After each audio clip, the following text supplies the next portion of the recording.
10 घंटे पढ़ाई, check. Mock test solve करना, चेक। कोचिंग के मॉड्यूल्स एंड डीपीपीज वगैरह बनाना, चेक। फिर भी रिजल्ट में वो मैसिव जंप नहीं दिख रही है। हम लोग ट्रेडिशनल एडवाइस सुन सुन के थक चुके हैं। डिस्ट्रैक्शन से दूर रहो, पढ़ाई करो, ये वो ब्ला ब्ला ब्ला। यही दुखद दास्तां मुझे मैक्सिमम बच्चों से सुनने को मिलती है। तो what if I tell you कि आप स्मार्ट वर्क करके उन बच्चों के बीच में आ सकते हो जो बच्चे तगड़े लेवल की तैयारी कर रहे हैं, तगड़े लेवल के रैंक ला रहे हैं। तो आज हम लोग साइंस बैक्ड 4 ऐसे अनकन्वेंशनल स्टडी हैक्स के ऊपर बात करेंगे जिससे आपका ग्रोथ यहां से लेकर यहां तक पहुंच जाएगा without much effort. So let's start. हम सब ने कभी ना कभी ये चीज तो सुना ही होगा कि कंसेप्ट को समझो, कंसेप्ट को रट्टा मत मारो। बट समझने का असली मतलब क्या है? आज हम लोग इसके लिए फेमिनिन टेक्निक को अपनाएंगे। रिचर्ड फेमिनिन एक नोबेल प्राइज फिजिसिस्ट का सिंपल सा एक चीज कहना था कि if you can't explain a thing to a child you don't understand it yourself.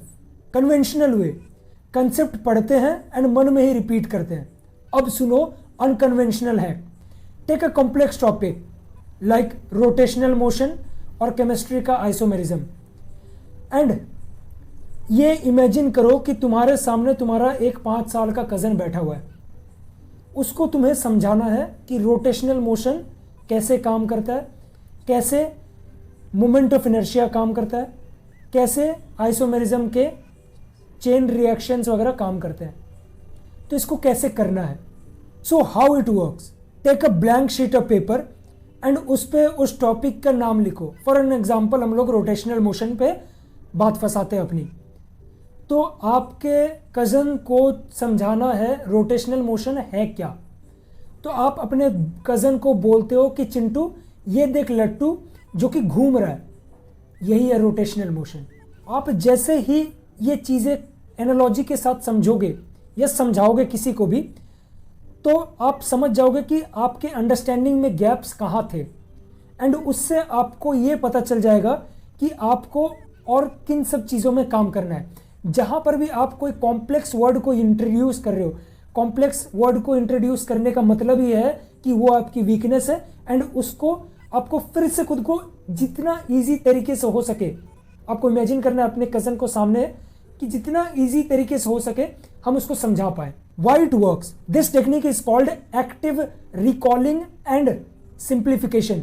इससे क्या हो रहा है कि आप अपने ब्रेन सेल्स को, न्यूरल नेटवर्क्स को ये इत्तला कर रहे हो कि भाई देख, इससे आसान, इससे क्रोनोलॉजिकली मैं हर एक चीज़ को किसी चीज़ से रिलेट करके अगर पढ़ता हूँ, किसी चीज़ से रिलेट करके सामने वाले को समझाता हूँ, जितना सिंपल हो सके उतना सिंपल भाषा में समझाने की अगर कोशिश करता हूँ तो उससे हमारे दिमाग में वो चीज़ें छप जाती है।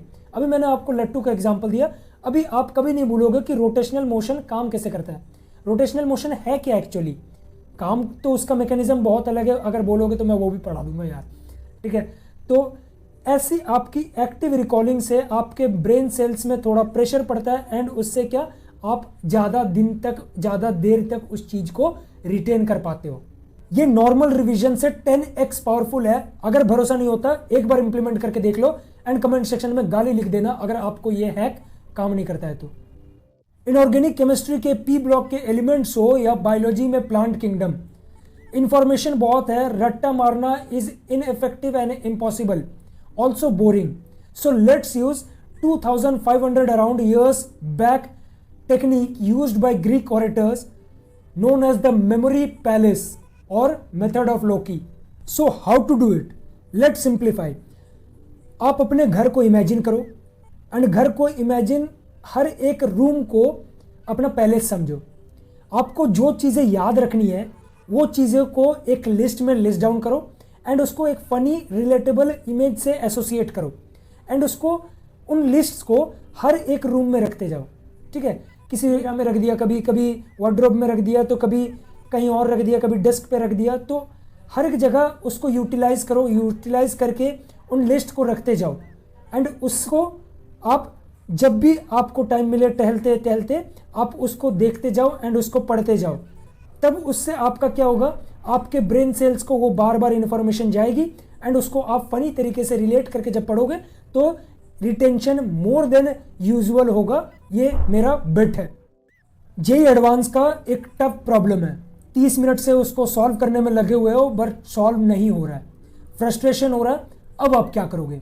फिर से ट्राई करोगे? नहीं, you will use the method that is the diffusion mode of thinking.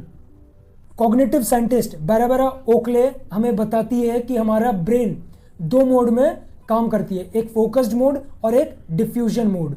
Focused mode जब आप कॉन्शियसली प्रॉब्लम सॉल्व करते हो, एंड डिफ्यूजन मोड जब बैकग्राउंड में आपका सबकॉन्शियस माइंड उस प्रॉब्लम को लेकर सोचता है, उसको सॉल्व करने की कोशिश करता है। So how to do it? जब भी कोई टफ प्रॉब्लम में फंस जाओ या टफ कंसेप्ट में फंस जाओ, 25 मिनट्स उसे ट्राई मारो। अगर सॉल्व नहीं होता कोई बात नहीं, take a 5 minute break and उस 5 मिनट में थोड़ा सा वॉक कर लो, पानी पी लो, listen to a calm music. And important note, इसके बीच में इन 5 मिनट में आपको फोन या सोशल मीडिया यूज नहीं करना है, क्योंकि आपको भी पता है कि अगर वो 5 मिनट में फोन या सोशल मीडिया को दे दूं तो वो 50 मिनट में कब बदल जाएगा हमें कोई पता नहीं चलेगा। सो व्हाई इट वर्क्स, ये एक प्लान्ड ब्रेक है, ये कोई हवा में आपका कुछ नहीं जा रहा है, ना ये आपका कोई टाइम वेस्ट हो रहा है।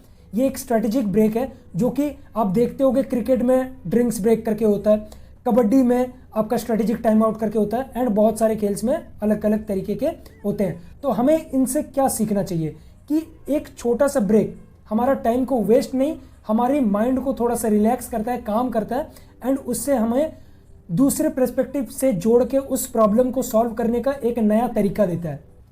ये करके देखो, बहुत इफेक्टिव है, मैंने भी करी है, एंड आई विश तुम भी इसे इंप्लीमेंट करोगे।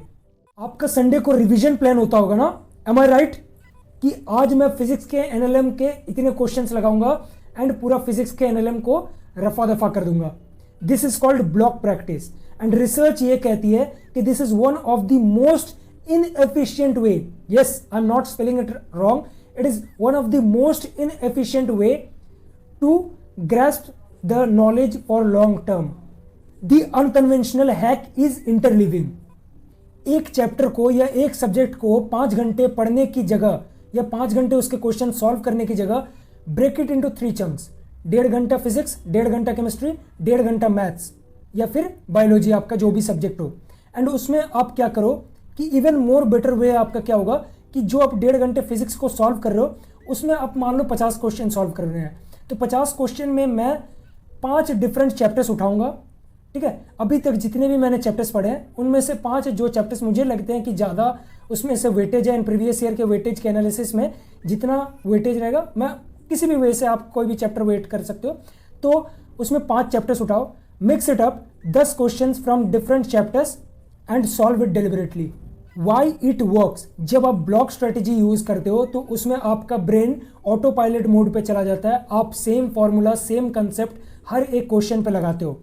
इंटरलिविंग आपको एग्जाम हॉल का सिमुलेशन देता है, इसमें आपको कंसेप्ट टू कंसेप्ट, आप एक कंसेप्ट के तो आपको क्वेश्चन सारे मिलने के रहे, अगर मिल गए तो वो बात अलग ही हो जाती है, तो वो कभी नहीं मिलने के, तो वो आपको जब डिफरेंट कंसेप्ट मिलते हैं तो why not prepare for that. जिस एग्ज़ाम की हम तैयारी कर रहे हैं, हम उसी एग्ज़ाम के हिसाब से अगर तैयारी करें तो our brain will be more focused and more active towards recalling those things, like active recalling करोगे, एंड आपका ब्रेन पर ये फोकस पड़ेगा, फोर्स होगा आपके ब्रेन मसल्स को कि भाई मैं एक कंसेप्ट के ऊपर ही 10 क्वेश्चन नहीं लगा रहा हूँ, 10 कंसेप्ट के मैं 20 क्वेश्चन लगा रहा हूँ, हर कंसेप्ट के 2-2 क्वेश्चन लगा रहा हूँ। इससे आपका बहुत मैसिव ग्रोथ होगा। Trust me guys, this works, and even today मुझे ये बहुत ज़्यादा हेल्प करती है। पहले मैं भी कन्वेंशनल तरीकों से पढ़ता था, तो मुझे भी अनकन्वेंशनल हैक्स के बारे में जब पता चला तो ये सब मुझे बहुत हेल्प करती है, and I am pretty much sure ये आपको भी हेल्प करेगी। तो हम लोगों ने 4 अनकन्वेंशनल स्टडी हैक्स के बारे में आज पता किया। कौन कौन से थे वो?